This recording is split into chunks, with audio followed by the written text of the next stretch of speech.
अब मैं तुम्हें कभी दूर नहीं जाने दूंगी, कभी नहीं।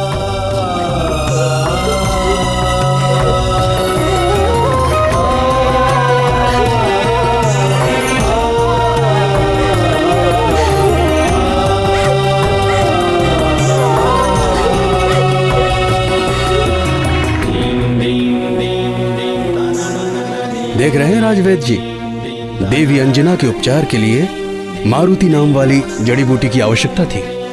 आपकी जड़ी बूटी किस काम की? सत्य कह रहे हैं गुरुदेव, माँ के प्राण तो पुत्र में ही बसते हैं। पुत्र लौट आया तो प्राण भी वापस आ गए।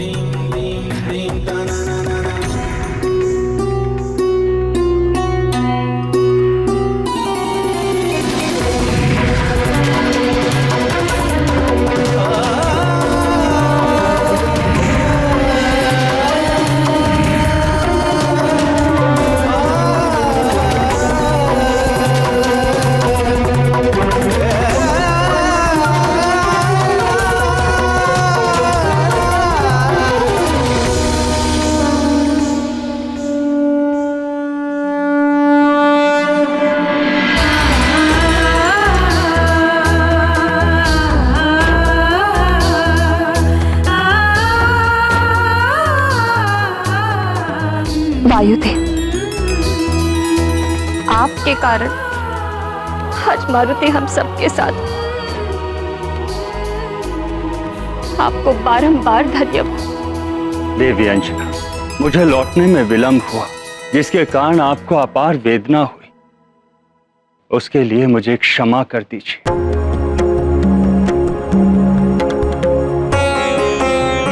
ऐसा नहीं है वायुदेव, आप ही के कारण तो सुमेरु राज परिवार और सुमेरु की प्रजा को ये सुख के क्षण प्राप्त हुए हैं। आप निस्संदेह ही धन्यवाद के पात्र हैं। हाँ वायुदेव, एक प्रकार से देखा जाए मारुति को दूसरा जन्म दिया है आपने, और जन्म देने वाला पिता होता है, इसीलिए मारुति आज से आपका पुत्र भी कहलाएगा।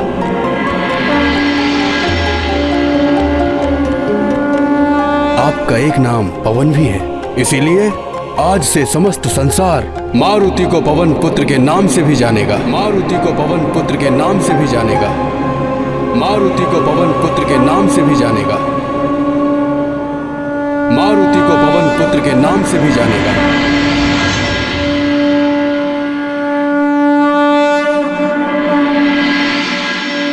ये गाथा महाबली हनुमत की, रुचिकर लीला राम भगत की। जय जय जय रघुनंदन राम, जय जय जय महाबली हनुमान। वायुदेव के सब आभारी, जीवित पुनः हुए मारुति। देव गुरु ने दिया है नाम, पवन पुत्र भी है हनुमान। जग में होगा ये नाम विख्यात, पवन पुत्र को कोटि प्रणाम।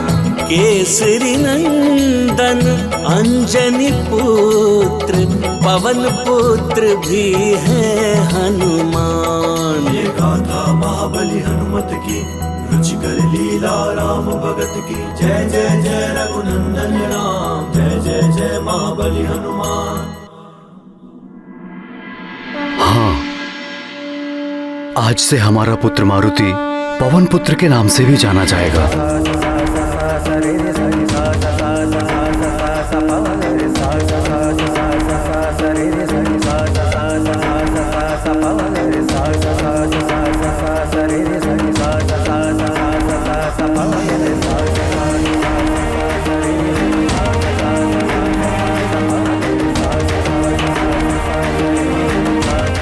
केसरी जी, आज मारुति संसार का सबसे भाग्यशाली बालक है। इसे मात्र मेरा आशीर्वाद ही नहीं, अपितु सभी देवताओं के आशीर्वाद और वरदान प्राप्त हुए हैं।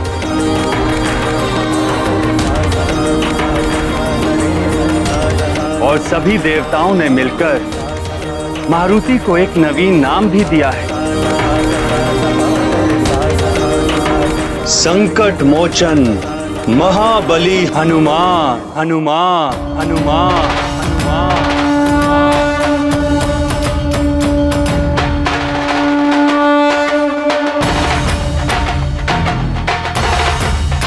हनुमान। हनुमान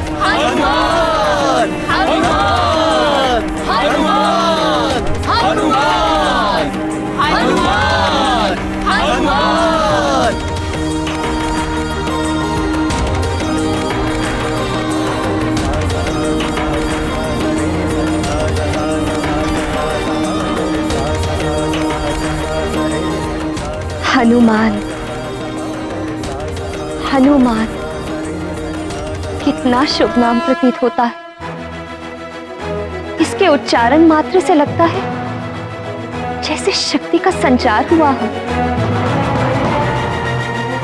देवी अंजना, ये नाम बहुत कल्याणकारी है। इस नाम में मंत्रों की शक्ति निहित है।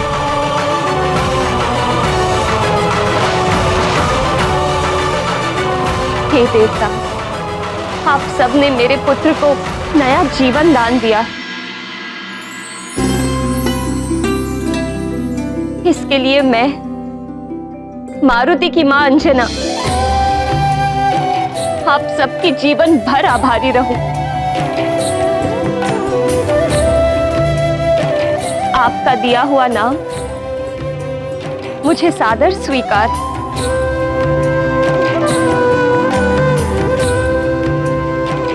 आप सबको कोटि कोटि नमन। धन्यवाद प्रभु, कोटि कोटि नमन।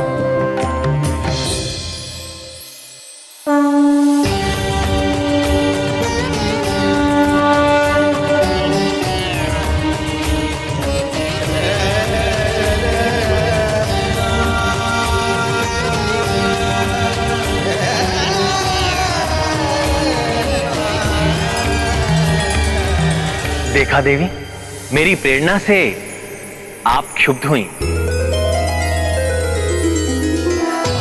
अन्य देवियां भी क्रोधित थी। उधर वायुदेव भी व्यथित थे, जिससे प्रकृति भी विक्षुब्ध हो उठी। और परिणाम क्या निकला? इंद्रदेव को विवश होकर मारुति को जीवनदान देना ही पड़ा। जगत के पालनहार, आपकी लीला अपरंपार है, जिसे कोई भी नहीं समझ सकता। अब हनुमान के प्राण लौट आने पर सारा जगत शीघ्र ही पुनः सुचारू रूप से चलने लगेगा। सब कुछ पूर्व स्थिति में आ जाएगा। केसरी नंदन की जय, अंजना नंदन की जय, केसरी नंदन की जय, अंजना नंदन की जय, केसरी नंदन की जय, अंजना नंदन की जय, केसरी नंदन की जय, अंजना नंदन की जय, केसरी नंदन की जय।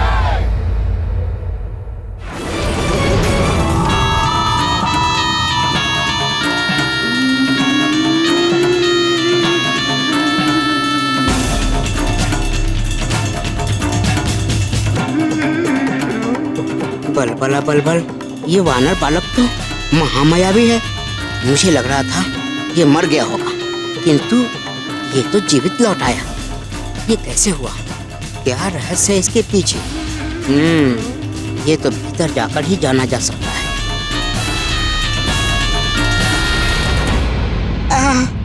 क्या सुगंध है! लगता है अंदर लड्डू रखे हैं। कुछ खा लेता हूँ, बहुत भूख लगी है। चल तिवल, तुम्हारी तो निकल पड़ी। इतने सारे मिष्ठान और इतने सारे फल, लपक ले अतिबल।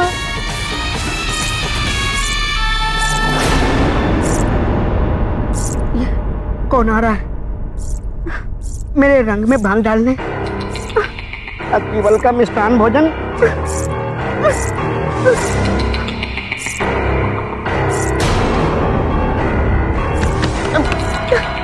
कहाँ जाऊं?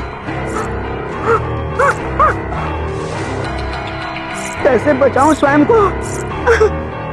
कहाँ जाऊं? लड्डू, स्वयं को लड्डू में ही परिवर्तित कर लेता हूँ।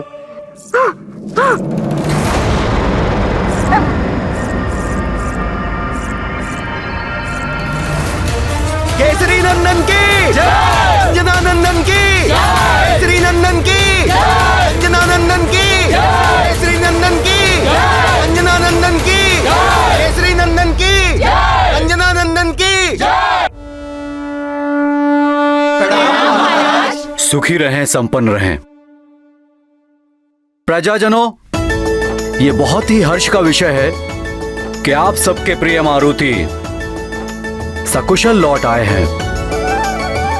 आपको ये जान के और भी प्रसन्नता होगी कि देवताओं ने हमारे मारुति को एक नया नाम भी दिया है। वो नाम है हनुमान।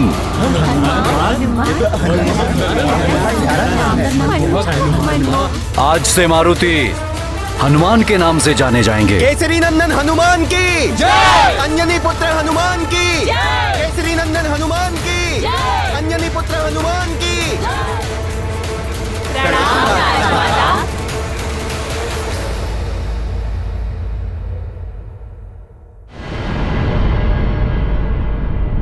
और एक और महत्वपूर्ण घोषणा करनी थी।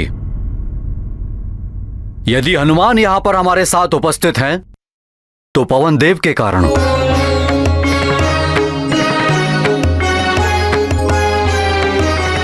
पवन देव के कारण हमारे हनुमान को नया जीवन मिला है।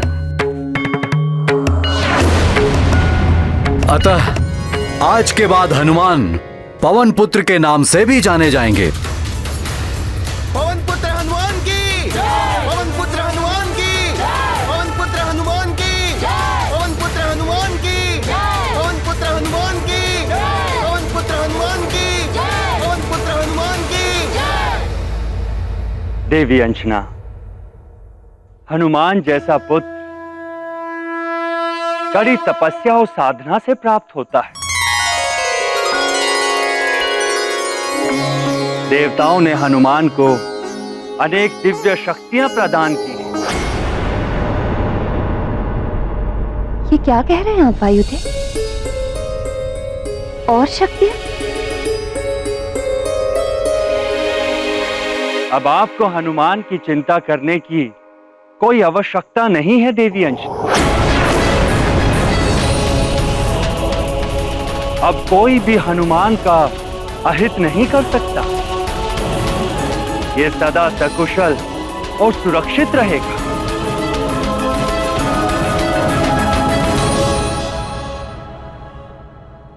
बल बला बल बल। देवताओं का वरदान। बल बला बल बल। लड्डू बनने का लाभ तो मिला। बल बला बल बल। अब ये महत्वपूर्ण सूचना दशानन के लिए बड़े काम की है। बल बला बल बल। अब इस वरदान में कौन कौन सी शक्तियां मिली हैं ये जानना अति आवश्यक है। अति बल। बल बला बल बल। इतनी ही शक्तियां संभाल नहीं पा रहा है। और शक्तियां? हाँ माँ, मुझे बहुत सारे वरदान मिले हैं।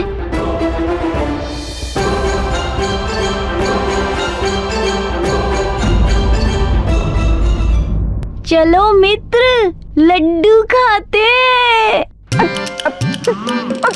हाँ हाँ पुत्र हनुमान, तुम भी भीतर जाओ, लड्डू खाओ और अपने मित्रों को भी लड्डू खिलाओ और प्रजाजनों में भी मिष्ठान वितरित किया जाए। मित्र हनुमान, लड्डू खाने चले?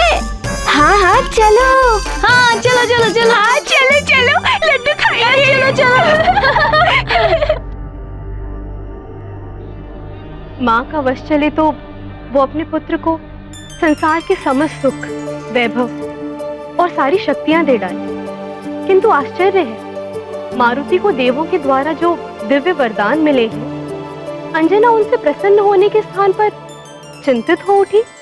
सत्यभामा, माँ तो अपने पुत्र को सब कुछ ही देना चाहती है, किंतु एक अच्छी माँ सबसे पहले यही देखती है कि वो जो कुछ भी अपने पुत्र को दे रही है, पुत्र उसे उचित रूप से संभाल भी सकता है या नहीं। देवी रुक्मणी, वरदान सबको नहीं मिलते, दिव्य शक्तियां उसे ही मिलती हैं जो उसके योग्य हों। हनुमान को सुपात्र मानकर ही वरदान दिए गए हैं, इस आशा से कि वरदान में मिली दिव्य शक्तियों का उपयोग संसार के कल्याण के लिए हो सके। किंतु हनुमान उस समय एक अबोध बालक थे, इसीलिए अंजना चिंतित थी कि कहीं हनुमान बालपन में इन दिव्य शक्तियों का दुरुपयोग ना कर बैठे। अंजना का कर्तव्य था कि वो हनुमान को मिले वरदानों को एक सही दिशा दिखाए और उचित दिशा का बोध कराने के लिए हनुमान को जीवन की पाठशाला में वो सारी शिक्षा प्राप्त करनी आवश्यक थी। बालपन की अनेक क्रीड़ाओं से, गुरुकुल की शिक्षा आदि से बालक का जीवन के विभिन्न रूपों और आयामों से परिचय होता है, अच्छे बुरे का ज्ञान होता है। इन सब के लिए हनुमान को भी बालपन की लंबी प्रक्रिया से होकर निकलना आवश्यक था। बहुत कुछ सीखना शेष था हनुमान के लिए। सिखाएंगी तो आप ही हनुमान को देवी अंजना। माता पिता संतान के प्रथम गुरु होते और उसका घर उसका प्रथम गुरुकुल होता है। वायुदेव, आपने और समस्त देवताओं ने मेरे पुत्र पर जो असीम कृपा की है, उसके लिए मैं सदैव आभारी रहूंगी। किंतु वरदान और शक्तियां उसे प्रदान की जानी चाहिए जो इनके प्रयोग और परिणाम की गंभीरता को समझता है। हनुमान तो अभी बहुत छोटा और अबोध बालक है वायुदेव। वो इतनी बड़ी बड़ी दिव्य शक्तियों और वरदानों के उत्तरदायित्व को कैसे संभाल पाएगा?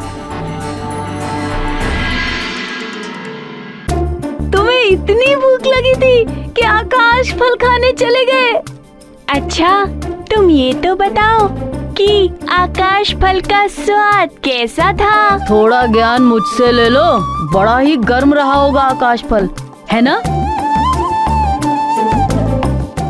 बालक का मन गीली मिट्टी के समान होता है देवी अंजना, जिसे शिक्षा और संस्कार के द्वारा एक समुचित आकार प्रकार देना माता पिता और गुरु का कार्य होता है।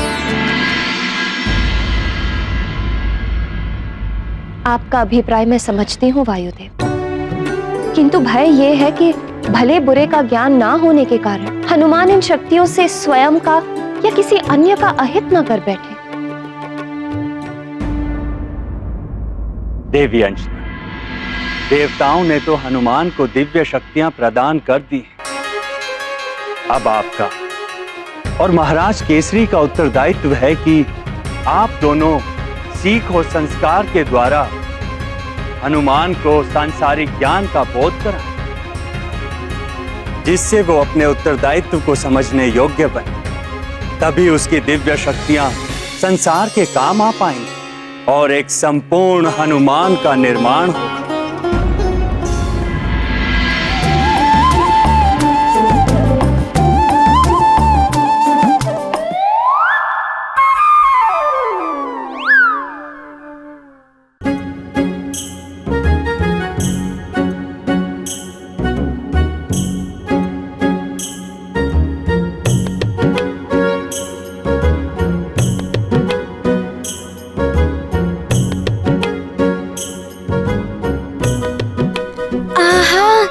कितनी अच्छी सुगंध है, इतने मधुर पकवान और मिष्ठान।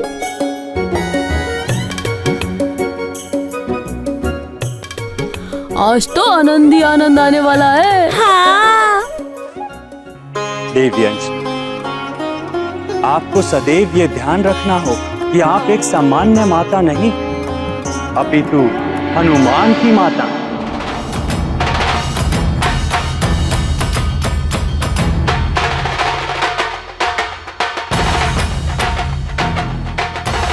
वो हनुमान जिसे आने वाले युग का निर्माण करना, बड़े बड़े व अद्भुत कार्य करने,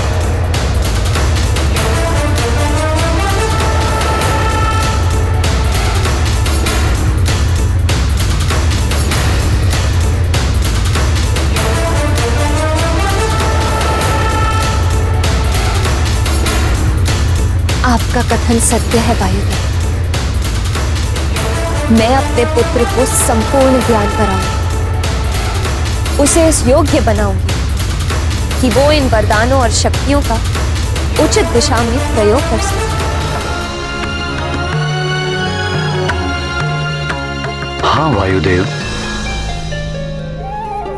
ये संस्कार देंगी और सांसारिक शिक्षा मैं दूंगा अपने पुत्र हनुमान को। मुझे आप दोनों से यही आशा थी। देवी अंजना, महाराज केसरी, अब मुझे अनुमति दीजिए। मेरा आशीर्वाद और संरक्षण सदैव हनुमान को प्राप्त होता रहेगा।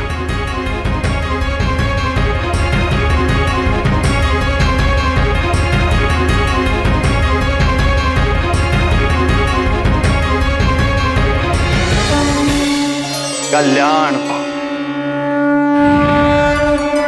अब मैं भी प्रस्थान करता हूं।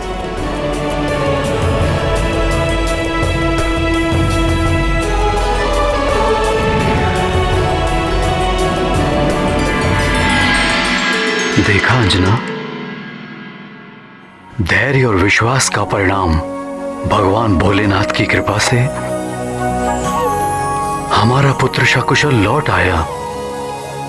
किंतु संतान पर थोड़ा भी संकट आ जाए तो मां आसमान सर पर उठा लेती है। एक समान होती हो तुम सबकी सब। मां बनकर देखिए, पुत्र के लिए एक तो क्या, सातों आसमान सिर पर उठा लेंगे आप।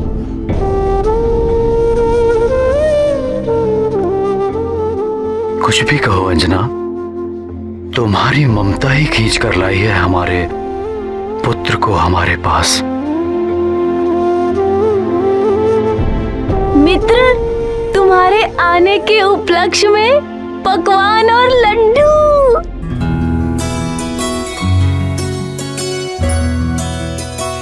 चलो अंजना, बाहर चलकर देखते हैं हमारे हनुमान की क्रीड़ा।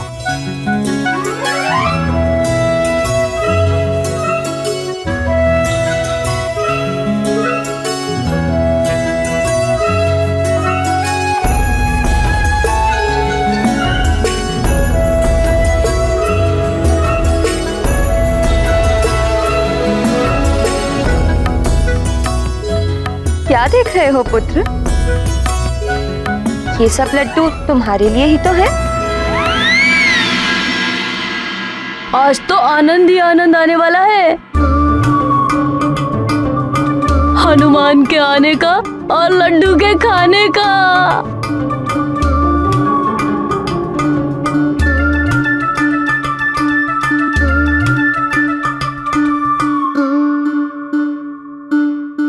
कितनी मधुर सुगंध आ रही है। चलो चलो चलो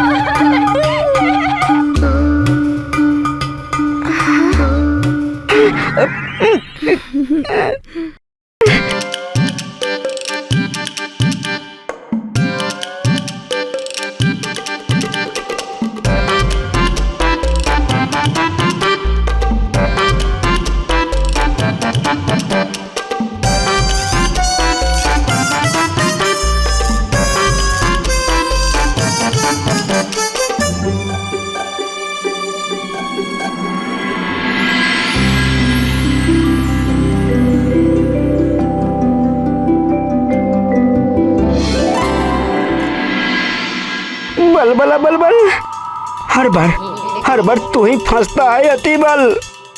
पिछली बार तो मारुति ने ढोल समझ के ऐसा बजाया, मुझे तो ढोल देखकर ही भय लगने लगा है।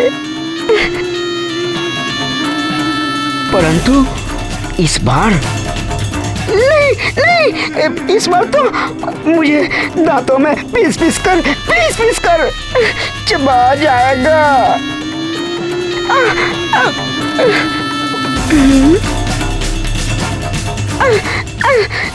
क्या करूं, कैसे बचूं?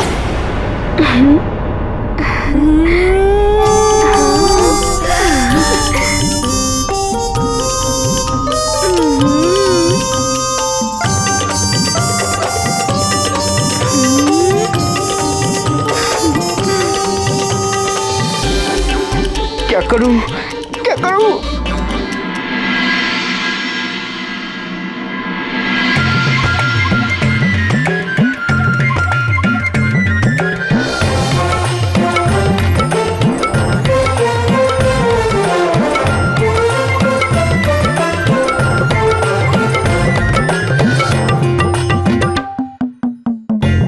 ये सब मुझे ऐसे क्यों देख रहे हैं? तुम सब मुझे ऐसे क्यों देख रहे हो? चलो हम सब भोजन करने बैठते हैं। मित्र हनुमान, पहले तुम तो खा लो। नहीं, हम सब मिलकर खाएंगे। मिलकर खाएंगे? चलो। चलो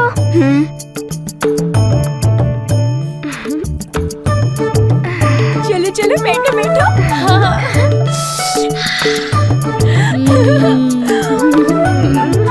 अरे ये तो सब भोजन करने बैठ गए, कैसे बचूं?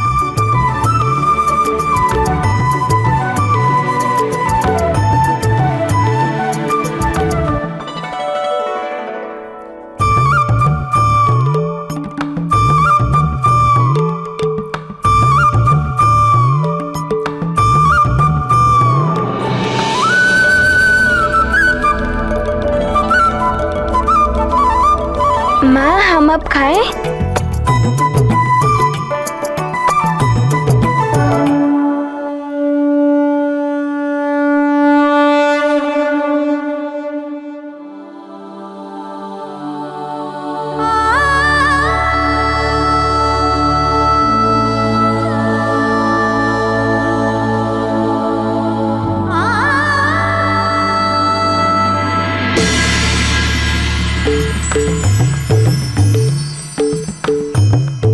अब क्या हुआ?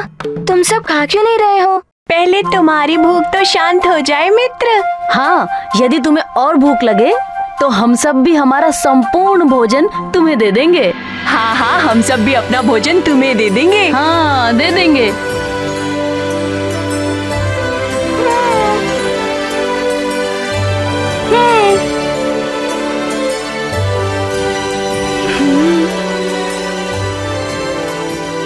मित्रों, तुम सब बहुत अच्छे हो।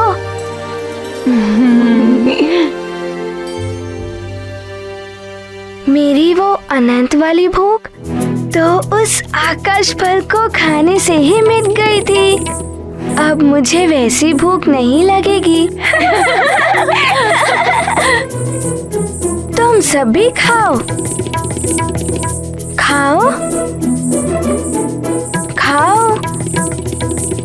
मैं कह रहा हूँ ना, खाओ।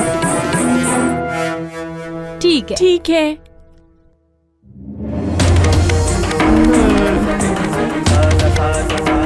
ये हुई ना बात।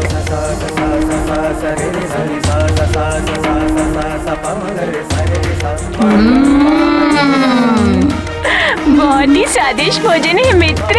हाँ।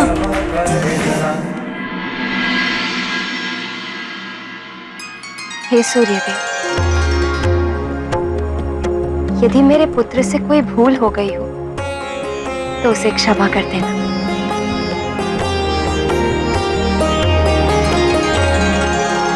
अरे हमारे मित्रों को और लड्डू तो दो। अरे अरे मुझे उठाकर कहाँ लेके जा रही हो? अरे अरे रुको।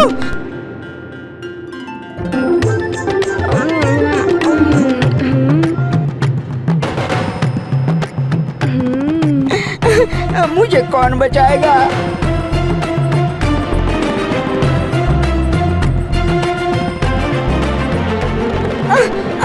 लंकापति रावण, आपके चक्कर में फिर से फंस गया हाथीबल।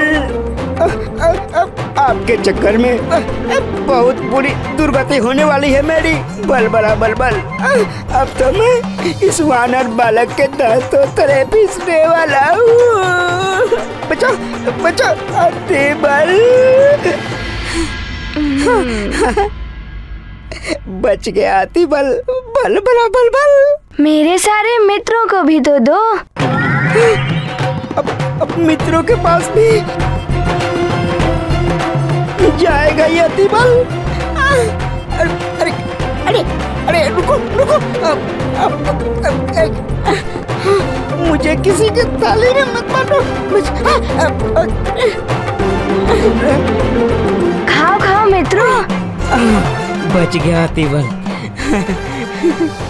बलबला बलबल। किसी ने नहीं खाया मुझे।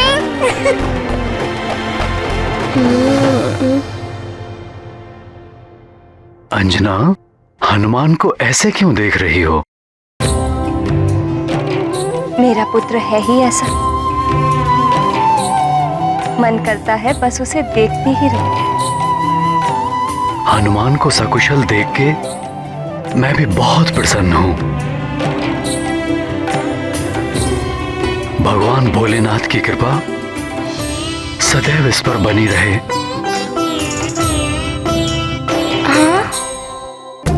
नहीं नहीं नहीं नहीं नहीं, अब मुझसे और नहीं खाया जाएगा। सारे लड्डू खा लिए, अब बस यही एक बचा है। बलबला बलबल, बचना तो था ही मुझे। दशानन का आशीर्वाद जो है मुझ पर। ला ला मुझे दो, मैं खा लेता हूँ।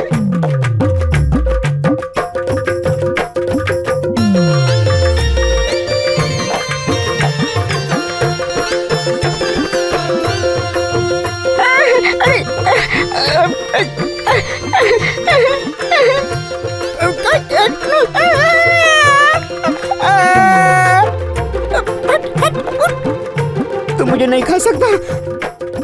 अतिबल हूँ, अतिबल मुझ में है बलबल। तुम्हारा उदर खराब हो जाएगा।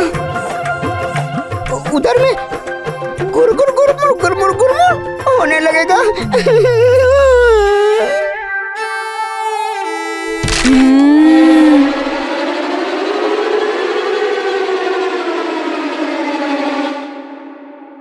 ये तो पत्थर से भी अधिक कठोर है। बलबला बलबल। अरे जम गया है पड़े पड़े, अब ये भोजन योग्य नहीं रहा। अब क्या करें इसका? अरे थोड़ा ज्ञान मुझसे ले लो, इसे गेंद बनाकर खेलते हैं। गेंद बनाकर? नहीं मित्रों, माँ कहती है अन्न का अपमान कभी नहीं करना चाहिए। अच्छा, तो इसे किसी को दे देंगे? नहीं नहीं, जूठी या धरती पर गिरी हुई कोई वस्तु ना तो स्वयं खानी चाहिए ना किसी और को देनी चाहिए। इसे जूठन में रख देना चाहिए, कीड़े मकोड़ों का ग्रास बन जाता है। हाँ, यही ठीक है। कीड़े मकोड़ों का ग्रास? अतिबल,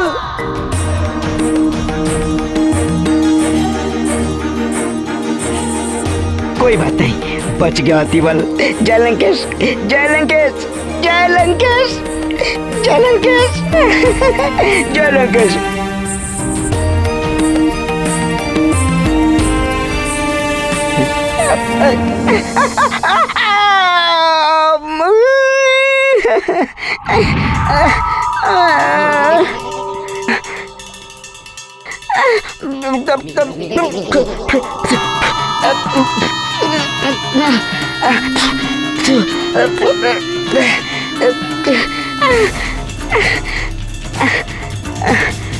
लंकेश, बल बला बल बल, फंस गया तिबल।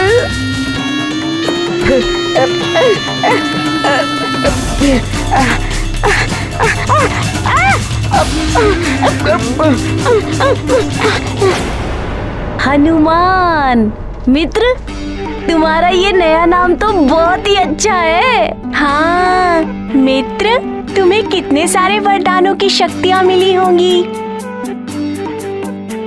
अब तो तुम्हें कोई परास्त नहीं कर सकता। हाँ, पूरे सुमेरु में तुमसे वीर बालक है ही नहीं। अरे सुमेरु की क्या बात करते हो सुषेण? हनुमान जैसा वीर पूरे संसार में ही नहीं होगा।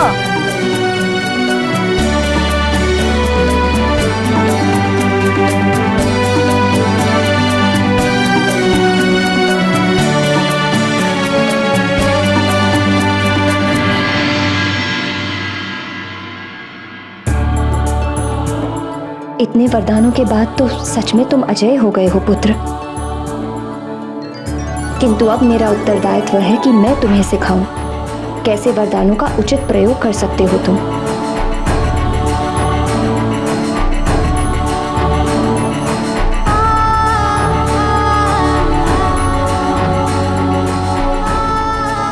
माँ के अनेक रूप होते हैं। अमृत स्वरूपा देवी पार्वती होती है, कभी मेरी मैया यशोदा, कभी देवी गंगा, तो कभी देवी सरस्वती होती है।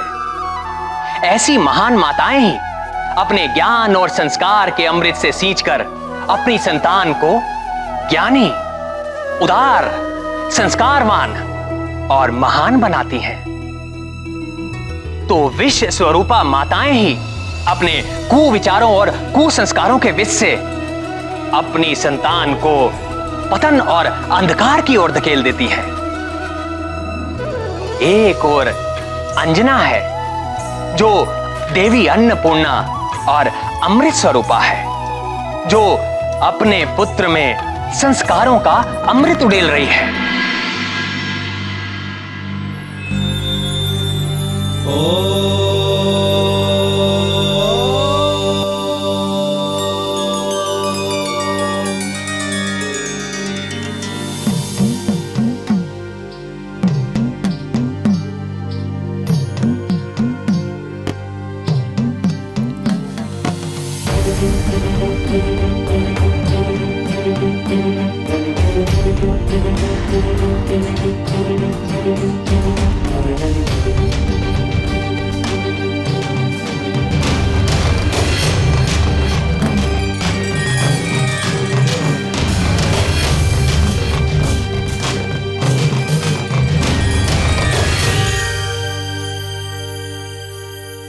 माँ, आप मुझे इस प्रकार क्यों देख रही हैं?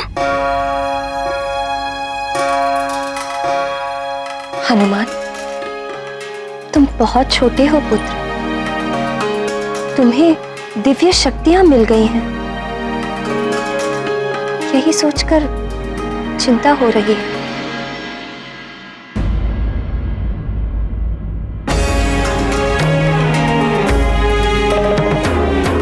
माँ, आपको तो प्रसन्न होना चाहिए। आपके पुत्र को अपार शक्तियां मिली हैं।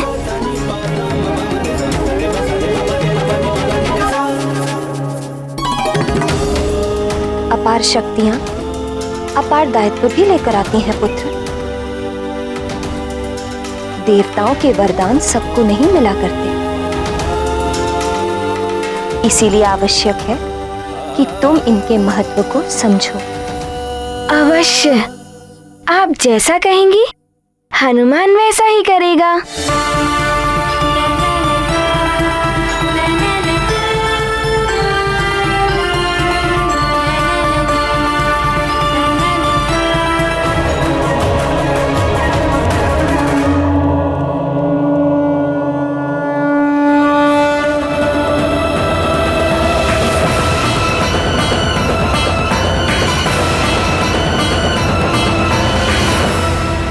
वचन देता हूँ माँ,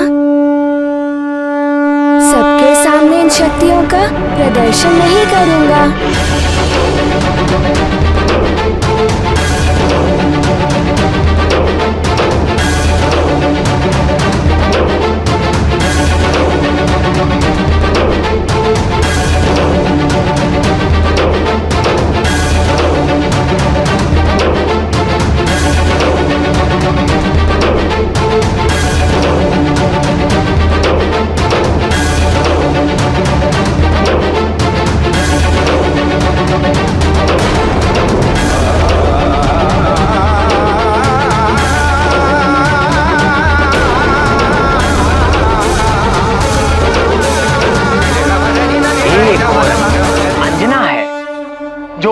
संसार को ज्ञानवान उद्धार करता हनुमान, संकट मोचन हनुमान स्वरूप पुत्र दे रही है,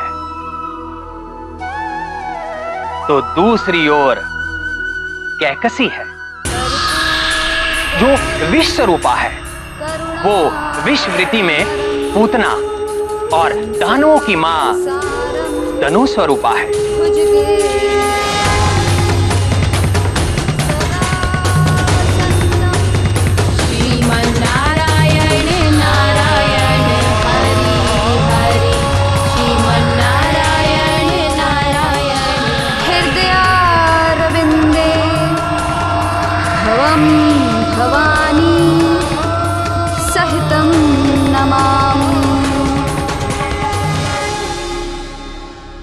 विष स्वरूपा माताएं ही अपने कुविचारों और कुसंस्कारों के विष से अपनी संतान को पतन और अंधकार की ओर धकेल देती है।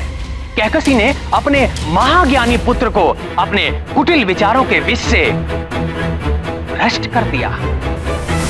परिणाम स्वरूप संसार को मिला सबसे भयंकर राक्षस दशानन रावण।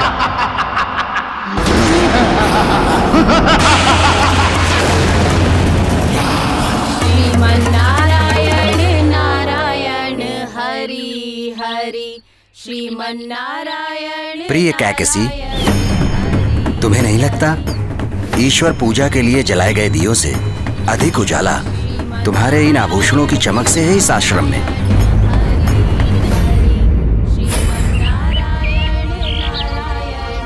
आर्य, ये तो दृष्टिकोण है अपना अपना। पूजा के दीप हो या हमारे पुत्र के दिए हुए ये आभूषण, मूल उद्देश्य तो आश्रम को उज्जवल रखना ही है।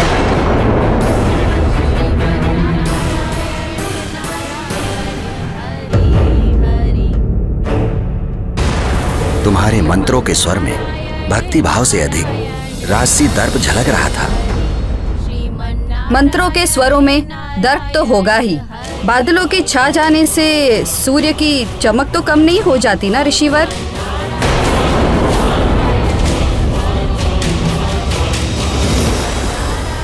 आश्रम में रहते हुए भी हम लंका की राजमाता हैं।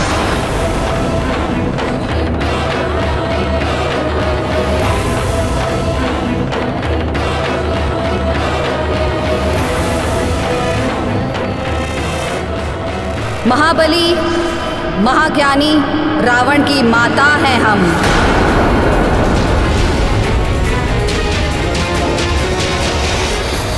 माँ के संस्कार, स्वभाव और सोच का संतान पर प्रभाव पड़ता ही है। इसलिए माताओं को संतान का पालन पोषण बड़ी सावधानी से करना चाहिए। उन्हें अच्छी शिक्षा और सुसंस्कार देने चाहिए। अपनी संतान को अपनी कुंठा और दुष्प्रवृत्ति से सदैव दूर रखना चाहिए, जो रावण की मां कैकसी ना कर सकी। प्रणाम आर्य।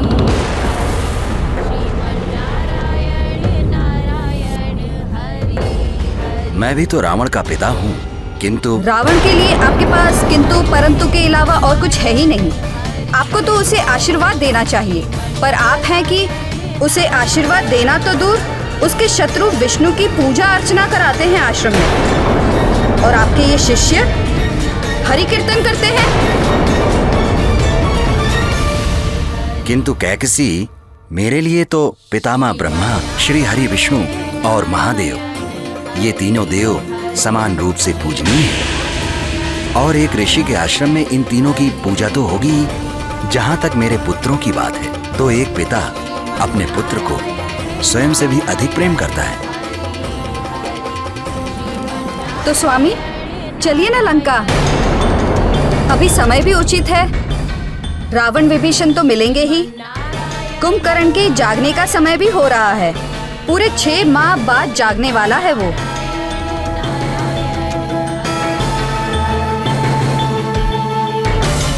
मैं अपने इस अनार्थ प्रदेश के आश्रम में ही ठीक हूँ। मेरे लिए लंका जाने का समय तब आएगा जब रावण अपने बड़े भाई कुबेर को उसकी लंका और पुष्पक विमान सम्मान सहित लौटाएगा और अधर्म का मार्ग त्याग कर धर्म पथ का अनुसरण करेगा। उसे समझाओ, समय परिवर्तित हो रहा है, समय को समझे। समय के विषय में सोचना दुर्बलों का काम होता है। समय तो दास होता है महाबलियों का। और रही बात लंका की, तो लंका तो कभी कुबेर को नहीं मिलेगी। हमारा पुत्र है लंका का अधिपति। शीघ्र ही तीनों लोगों का अधिपति होगा हमारा पुत्र, आपका पुत्र, त्रिलोक स्वामी रावण, ऋषि विश्रवा का पुत्र। मैं रावण का पिता हूं। उसका हर सत्य से सामना कराना मेरा कर्तव्य है। तुम्हारा ये स्वप्न कभी पूर्ण नहीं होगा, क्योंकि जो मैं देख पा रहा हूं वो तुम नहीं देख पा रही हो। नेत्र हम भी खुले रखते हैं आर्य। कैकशी, यदि प्रकाश ना हो तो आंखें अंधे के समान हो जाती हैं, और यदि प्रकाश तीव्र हो तो भी कुछ दिखाई नहीं देता। संसार एक नए युग के आलिंगन को तत्पर है। जाकर बताओ रावण को कि अब भी समय है, संभल जाए, धर्म का मार्ग अपना ले। काल उससे अधिक दूर नहीं है।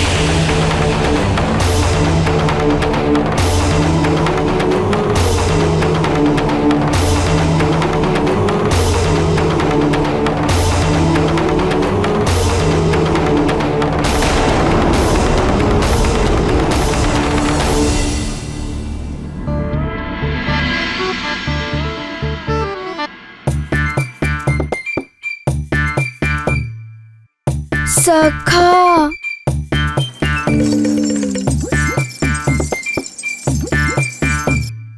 माँ हर दिन कहती हैं कि प्रातः उठते ही स्नान करो, स्वस्थ रहोगे, मन प्रसन्न रहेगा दिन भर। किंतु मैं तो प्रतिदिन करता ही हूँ। कभी कुछ बड़ा करने को मन करता है कि नहीं?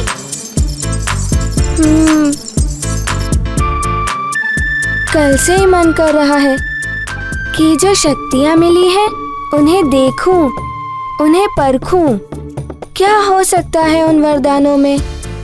किंतु माँ ने तो पहले ही रोक लगा दी है कि सबके सामने अपनी शक्तियों का प्रदर्शन ना करूं।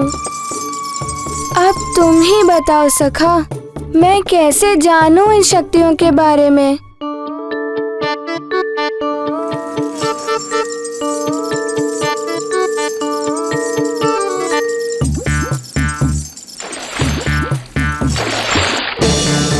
क्या कर रहे हो सखा?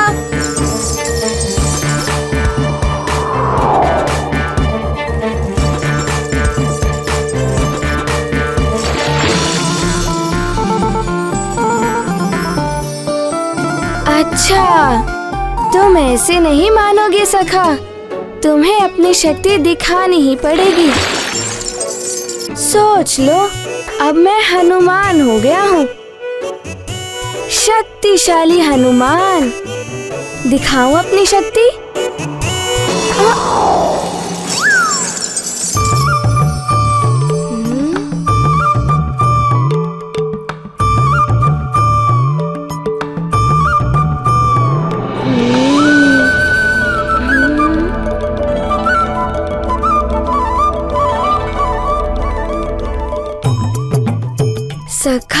यहाँ पर तो कोई भी नहीं है। यहाँ तो हम अपनी शक्तियों का प्रयोग करके देख ही सकते हैं।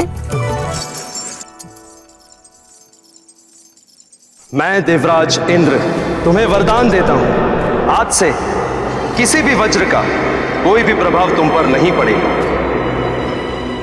तुम्हें वरदान देता हूं कि तुम सदैव मेरे वरुण पाश और जल से सुरक्षित रहोगे। नदी, समुद्र या कोई भी जल तत्व तुम्हें किसी प्रकार से क्षति नहीं पहुंचाएंगे। क्या करूं? इतने वरदान, कौन सी शक्ति का प्रयोग करूं?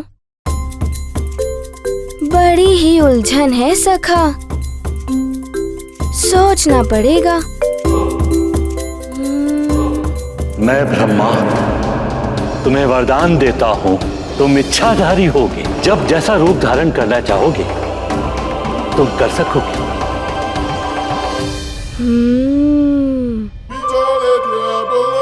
इच्छाधारी रूप? ब्रह्मा जी ने तो बहुत ही अच्छा वरदान दिया है, इसे प्रयोग करने में तो बड़ा ही आनंद आएगा। तो क्या बनूं? क्या बनूं मैं?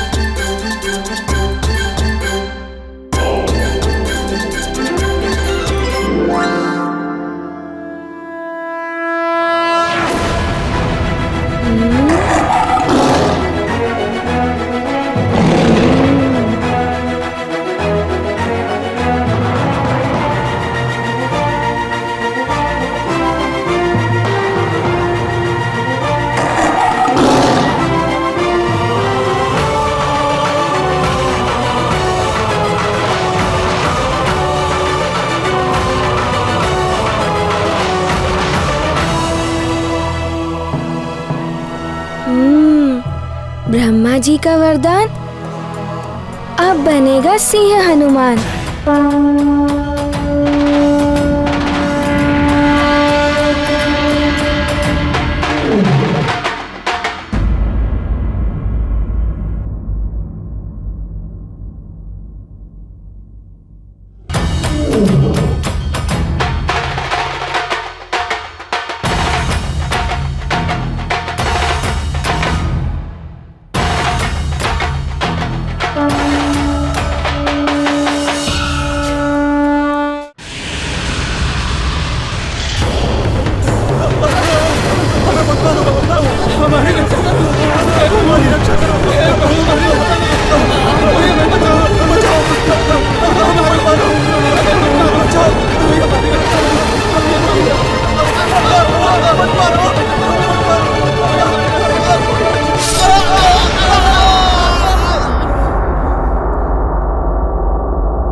हम बच गए, हमारे प्राण बच गए, हम बच गए, हमारे प्राण बच गए, हम बच गए, हम बच गए, हम बच गए। महारानी मंदोदरी, आप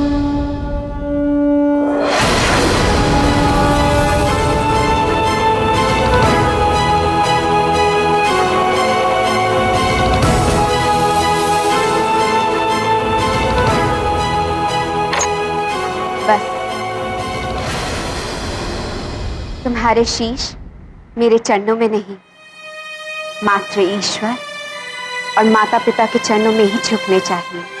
अब जा, तुम सब स्वतंत्र हो। हम सब स्वतंत्र हैं, हम सब स्वतंत्र हैं। महारानी की जय हो। अब ठहरिए, आप यहाँ से नहीं, पीछे से जाइए।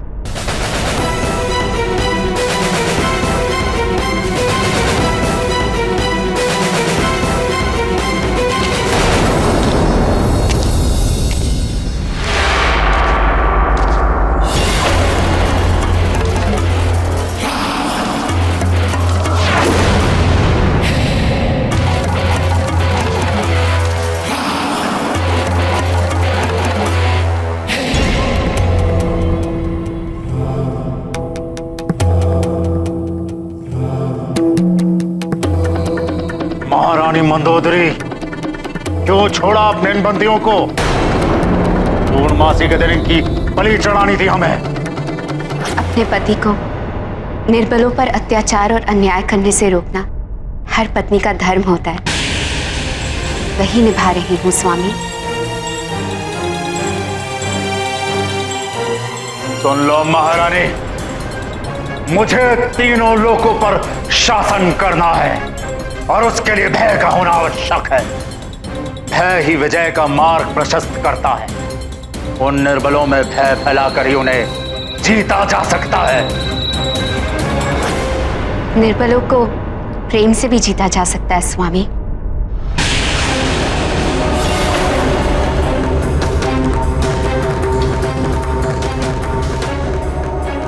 जहां देवता छल और कपट करते हैं, जैसा उन्होंने समुद्र मंथन के समय किया था, वहां प्रेम और न्याय का स्थान नहीं होता है महारानी।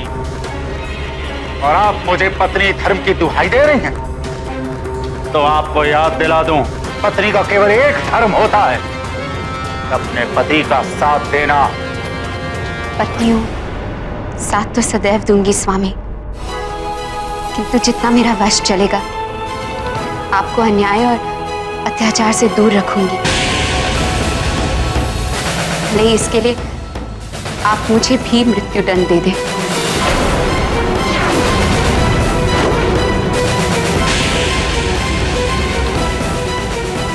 पतिव्रता पत्नी, कैसी पत्नी मिली है मुझे?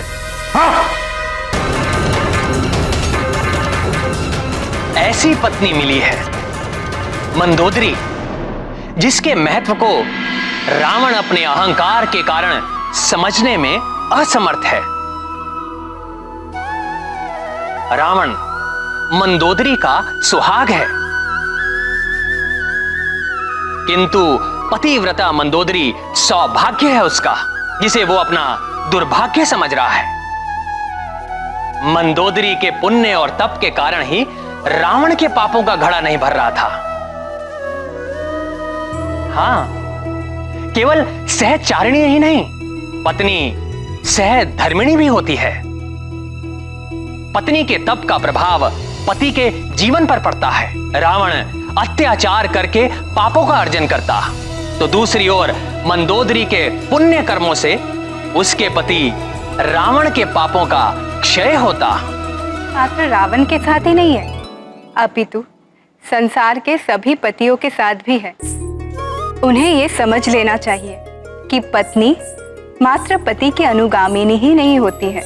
पति के मान सम्मान और प्रतिष्ठा की रक्षा के लिए उन्हें अधर्म के मार्ग पर चलने से रोकने की शक्ति और क्षमता भी रखती है।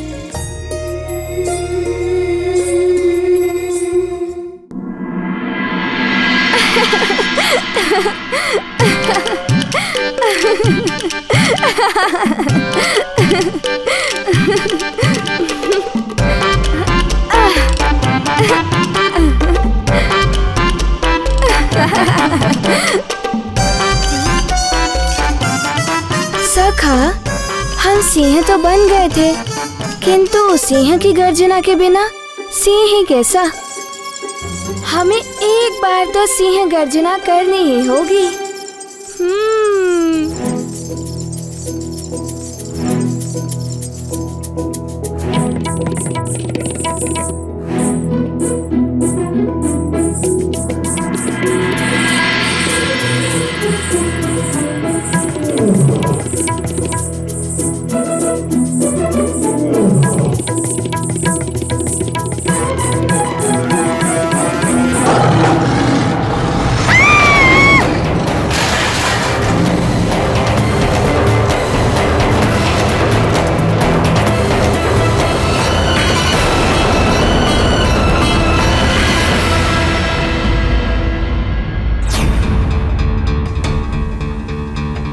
शांत हो जाइए नानी, शांत हो जाइए।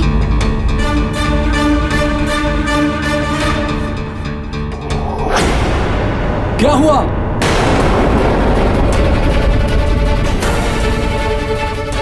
ये सिंह की दहाड़ कैसी?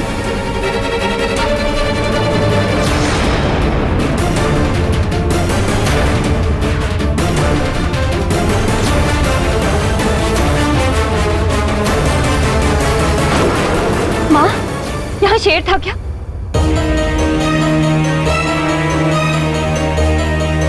धाड़ की आवाज तो यहीं से आई थी।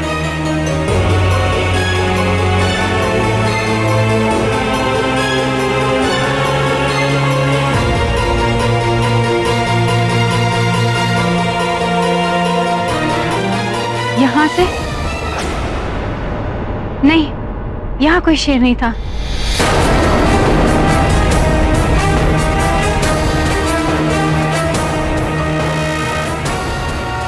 नानी, वो सिंह था ना, मैं तो कुछ भी बोलता रहता। कुछ नहीं, वो वहां है ना, स्तंभ के आगे। बस उसी से डर गए थे।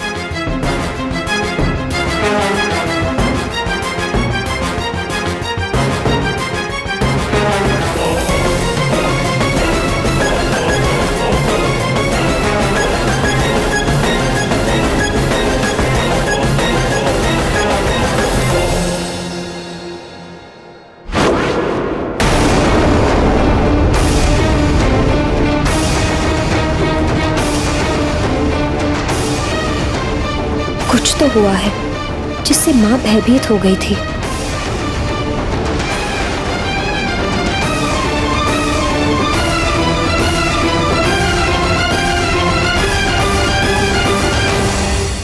हनुमान, मैंने मना किया था ना तुम्हें, फिर भी तुमने अपनी वरदानी शक्तियों का प्रदर्शन किया। शेर का रूप ले लिया तुमने। मुझसे भूल हो गई माँ, मुझे क्षमा कर दीजिए। क्षमा मांगने से क्या होगा हनुमान? तुम्हें पता है तुम्हारी भूल की वजह से तुम्हारी नानी एकाएक भयभीत हो गई थी।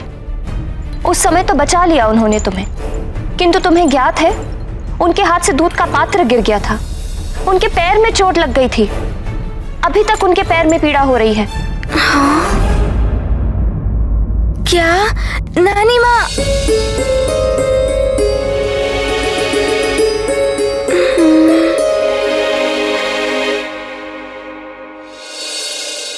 मैंने तो एकांत में किया,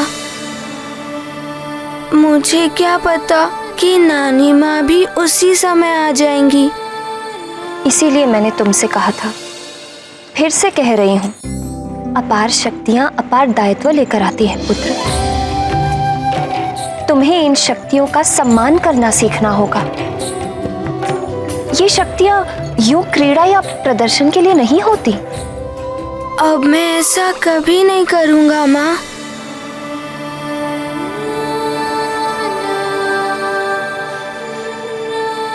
राजमाता की जय, राजमाता की जय, राजमाता की जय, राजमाता की जय, राजमाता की जय, राजमाता की जय, राजमाता की जय, राजमाता की जय, राजमाता की जय।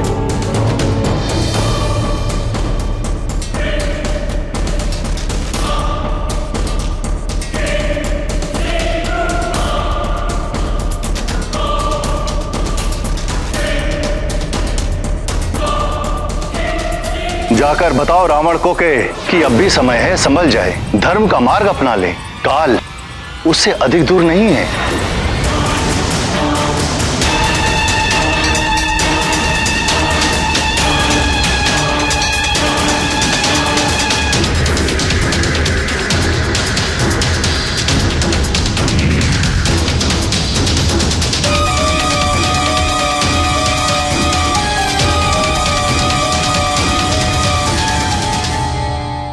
स्वामी जिस समस्या के विषय में बता रहे थे उसका निदान तो होना ही चाहिए, किंतु उसका उचित हल ढूंढने के लिए आवश्यक है सारी सच्चाई को जानना कि वो ऐसा क्यों कह रहे थे।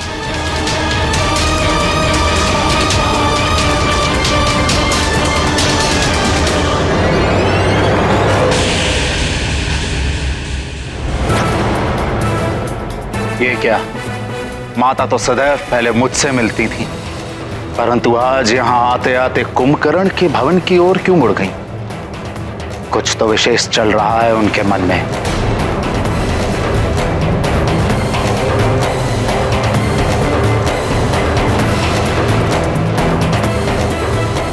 प्रणाम भैया। प्रणाम विभीषण। ना जाने क्यों माँ आते आते अनायास कुंभकर्ण के भवन की ओर मुड़ गई। आओ देखते हैं। चलिए। स्मरण है ना, आज हमारे पुत्र कुंभकर्ण के निद्रा से जागने का दिन है। बड़े बड़े हौंदों में पानी भर कर लाओ। ढोल, शंख, तुरही जैसे जितने भी अन्य साधन लगते हैं हमारे पुत्र को जगाने में, उन सब की व्यवस्था करो। अवश्य राजमाता, सारी व्यवस्था हो चुकी है।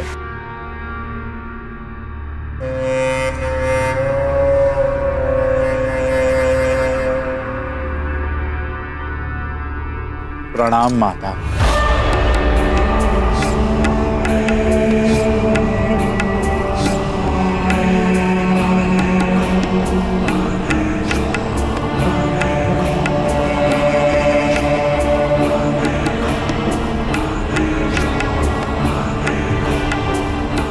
आपके चरणों की धूल को पाकर मैं धन्य हो गया माते। चिरंजीवी भव पुत्र दशग्रीव। रक्षकुल के सूर्य हो तुम। तुम्हारी कीर्ति रश्मियां दिग दिगंत तक फैले। प्रणाम माताश्री।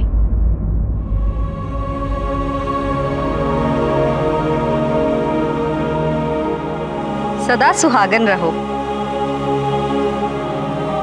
तुम्हारे माथे की बिंदिया और सुहाग की लाली सदा चमकती रहे।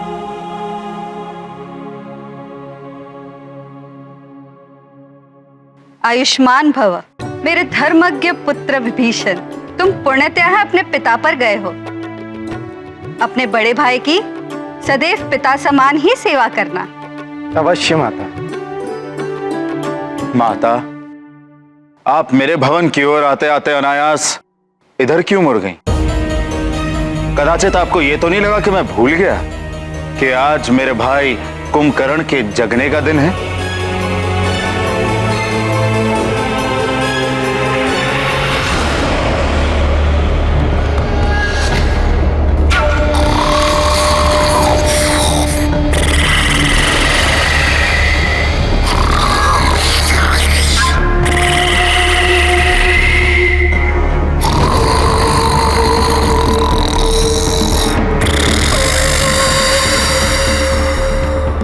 और वो स्वयं नहीं उठता, उसे जगाना पड़ता है। क्या आप ये देखने आई थी कि मैंने उसे जगाने का प्रबंध किया है कि नहीं? माता, मैंने उसे जगाने की सारी व्यवस्था की हुई है। पुत्र दशग्रीव, तुम्हारा तुम्हारे भाइयों के प्रति ये स्नेह देखकर तुम्हारी माता कैकसी प्रसन्न है। मैं तो इसलिए कुंभकर्ण की भवन की ओर चली आई क्योंकि पिछली बार जब कुंभकर्ण के जागने का दिन आया था तब तुम महादेव की तपस्या के लिए हिमालय क्षेत्र गए हुए। उस दिन वो अपनी भूख मिटाने के पश्चात सीधा वन में माते माते पुकारता दौड़ा चला आया था। तुम्हारा भी नाम ले रहा था। वो कुछ बताना चाहता था मुझे। कोई रहस्य ज्ञात हुआ था उसे।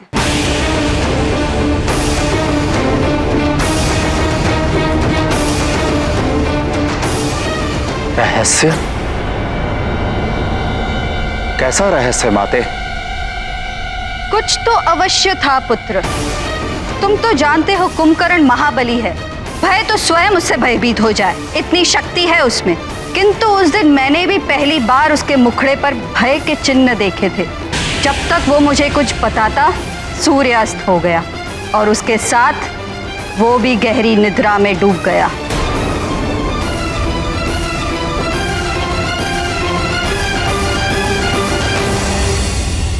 आश्चर्य है माता, आपने कभी इस बात का कोई उल्लेख ही नहीं किया माता। मैं उसी समय यहाँ आई थी। मुझे तो सब सामान्य लगा। ऐसा कुछ पता नहीं चला जिससे भय या संकट उत्पन्न हो। इसलिए मैं आश्रम लौट गई। उसी दिन से मैं उसके जागने की प्रतीक्षा कर रही हूँ। क्या रहस्य था? अब वो तो कुंभकर्ण के जागने के पश्चात ही ज्ञात हो पाएगा। और एक माँ ही जानती है कि उसका पुत्र कैसे जागेगा। इसलिए मैं इस ओर आई थी।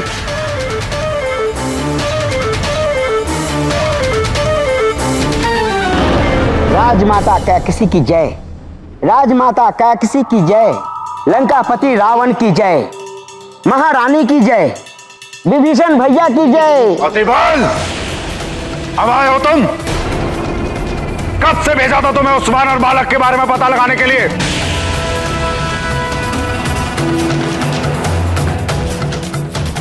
क्या हुआ? किस वानर बालक की बात कर रहे हो?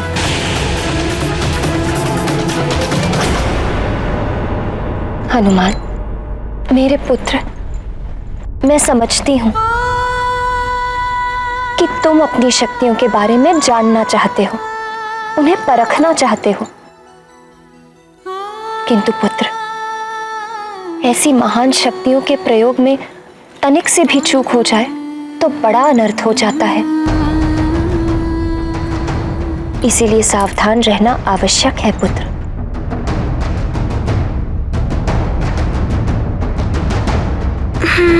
तो देवताओं ने दिया है उस वानर बालक को वरदान। हाँ लंकेश, पहले तो देवताओं ने उसे जीवित किया, फिर उसे हनुमान नाम दिया। इतना ही नहीं लंकेश, उस पवन देव के कारण उस वानर बालक का पुनर्जन्म हुआ और अब तो उसे पवन देव का पुत्र भी कहेंगे। वो कोई साधारण बालक नहीं है लंकेश, सुमेरु के राजा केसरी और रानी अंजना का पुत्र है। देवताओं ने उसे वरदान में कुछ शक्तियां दी है जिनके बारे में अभी कुछ ज्ञात नहीं हो पाया है लंकेश। किंतु क्या? लंकेश, ये वही बालक है जिसने सूर्य को निगल लिया था।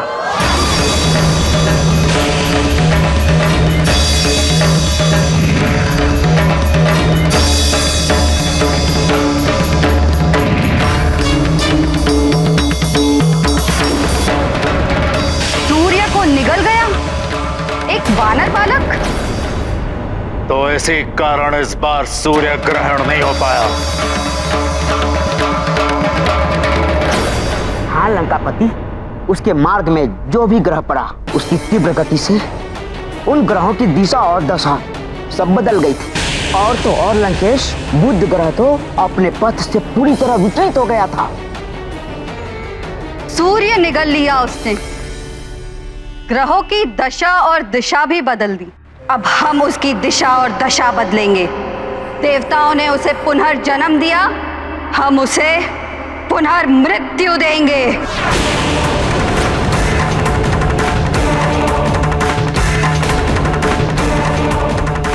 दशग्रीव, तुम्हारे पिता ने भी कदाचित इसी ओर संकेत किया था। समय परिवर्तित हो रहा है, इसलिए समय रहते सजग हो जाओ। वो वानर बालक बड़ा होके संकट न बन जाए। अंत करना ही होगा उसका, अंत करना ही होगा उसका। माता, मैं उसे मृत्यु दंड दूंगा। पुनर्मृत्यु अभी समाप्त कर देंगे उसे। ऐसे नहीं दशग्रीव, राजनीति कहती है यदि शत्रु पर विजय पानी हो तो पहले उसकी शक्तियों को जानो, फिर अपने बल को देखकर आक्रमण करो, कभी पराजय नहीं होगी। आप सत्य कहती हैं माता। अतिबल, जाओ, जाकर उस वानर बालक पर दृष्टि रखो, उसकी वरदानी शक्तियों के बारे में जानकारी जुटाओ। बलबला बलबल, कैसे पता लगाऊं? और मेरे दृष्टि रखने से क्या होगा? उसकी माता अंजना ने तो उसे शक्ति प्रदर्शन करने से मना कर दिया है। अतिबल, तुम्हारी काया ही नहीं, तुम्हारी खोपड़ी में बुद्धि भी छोटी है। अरे मूर्ख, वो छोटा बालक है। उन्हें यदि कुछ भी मिल जाए तो वो सबको दिखाने में उत्सुक रहते हैं, भले ही उसकी माँ ने मना किया हो। यदि तुम थोड़ा सा भी उसे उकसा दोगे तो उसकी सारी छिपी हुई शक्तियां बाहर आ जाएंगी।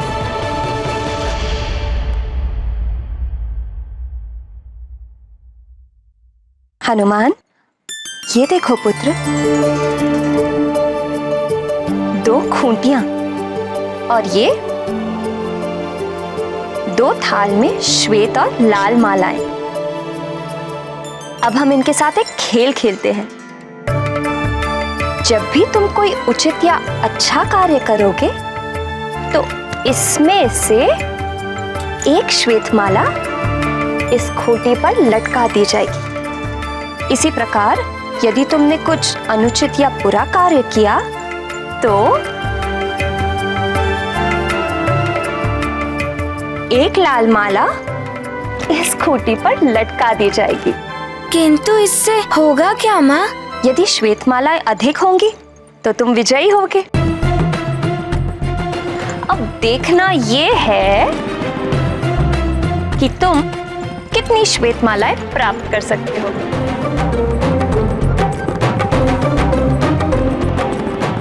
आप सत्य कहती हैं माता। छोटे बालकों को इतनी समझ नहीं होती कि क्या करना चाहिए और क्या नहीं। उनको जितनी भी शक्तियां मिल जाएं, उनकी बुद्धि अपरिपक्व ही होती है। इसी का लाभ तुम उठा सकते हो अतिबल। बलबला बलबल। हनुमान, तुम्हें अपनी शक्तियों का उचित प्रयोग करना सीखना होगा और इसके लिए सबसे पहले ध्यान रखना होगा कि अपनी शक्तियों का प्रयोग तभी करना जब सच में उनका प्रयोग करना आवश्यक हो।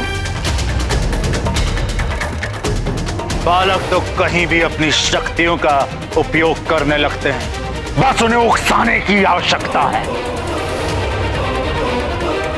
अतिबल, उस वानर बालक को उकसाओ, उसकी शक्तियों का पता लगाओ, फिर मैं दशानन रावण स्वयं उसका अंत करूंगा।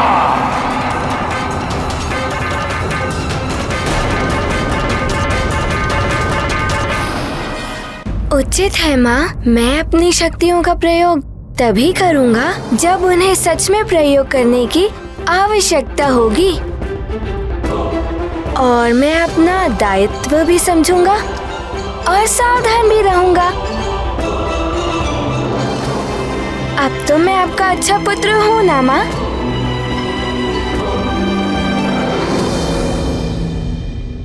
हाँ मेरे लाल, तुम तो मेरे बहुत अच्छे पुत्र हो।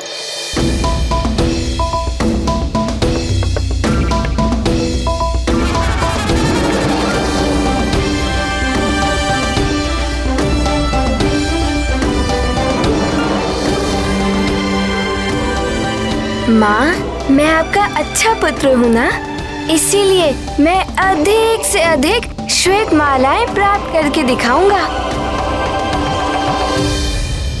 तुम जितनी अधिक श्वेत मालाएं प्राप्त करोगे पुत्र, तुम्हारी माँ को तुम पर उतना ही गर्व होगा।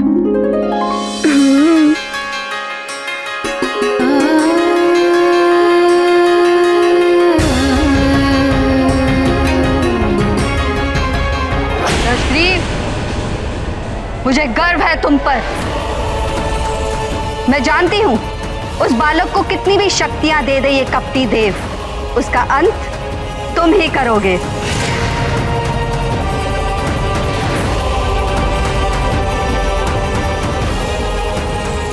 पुत्र केसरी, देवराज इंद्र के हट के कारण ही मैं स्वर्ग लोक छोड़कर पृथ्वी लोक में आ गया था, किंतु अब देवराज इंद्र का अभिमान टूट चुका है। उन्होंने अपने कृत्य के लिए क्षमा भी मांग ली है। इसलिए मैं सोच रहा था वापस स्वर्गलोक लौट जाऊं। आप उचित सोच रहे हैं देवगुरु बृहस्पति। देवगण कब तक बिना गुरु के रहेंगे?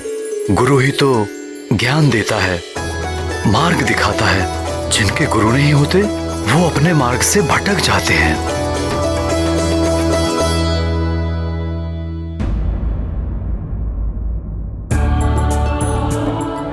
प्रणाम देवगुरु।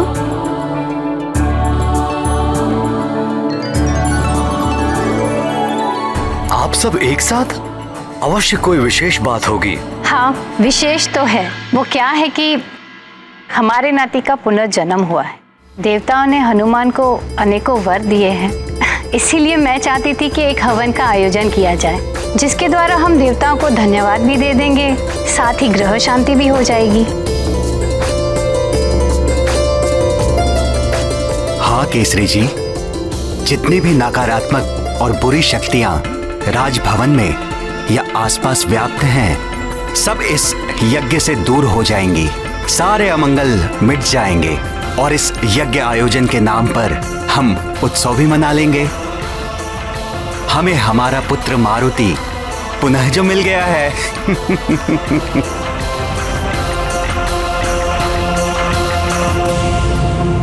तात, माता, आपका परामर्श तो अति उत्तम है। अविलंब हमें इस हवन का आयोजन करना चाहिए। हाँ, और महोत्सव भी। इस उत्सव में हम हनुमान का विधिवत युवराज घोषित करेंगे। उत्सव और यज्ञ तो हम करेंगे ही, किंतु अंजना, उसके युवराज पद की घोषणा का आयोजन हम कभी और कर लेंगे।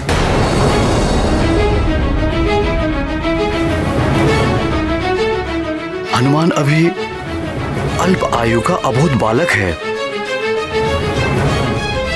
इतना बड़ा दायित्व उसे सौंपना अनुचित होगा।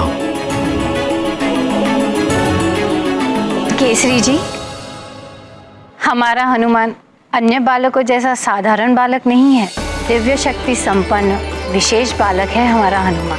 यही नहीं, इसने अनेकों बड़े कार्य भी किए हैं। इसलिए मेरा तो विचार है कि हनुमान युवराज पद के लिए पूर्णतः योग्य है। किंतु हनुमान की शक्तियों को हमें नियंत्रण में रखना है। कहीं युवराज पद पाने के बाद वो अनियंत्रित ना हो जाए।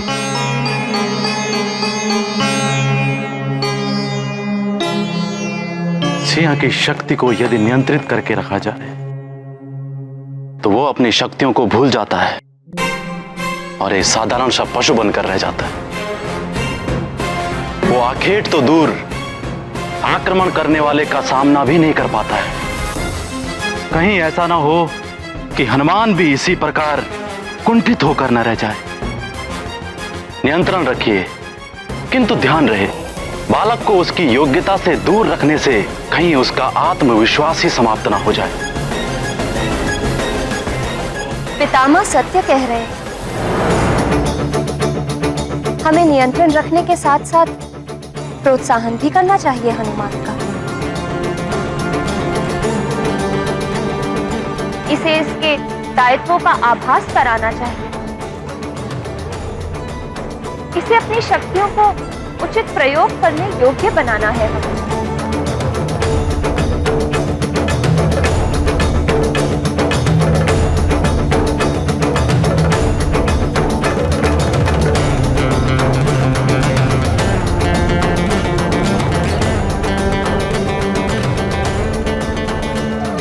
उचित है।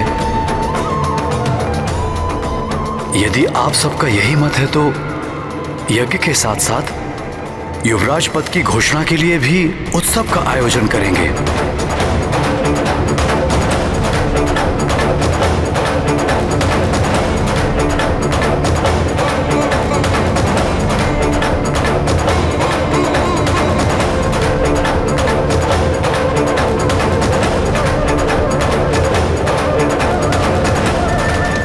राम भक्त महाबली हनुमान को जानना हो तो चैनल को सब्सक्राइब करें और बेल आइकॉन दबाना न भूलें।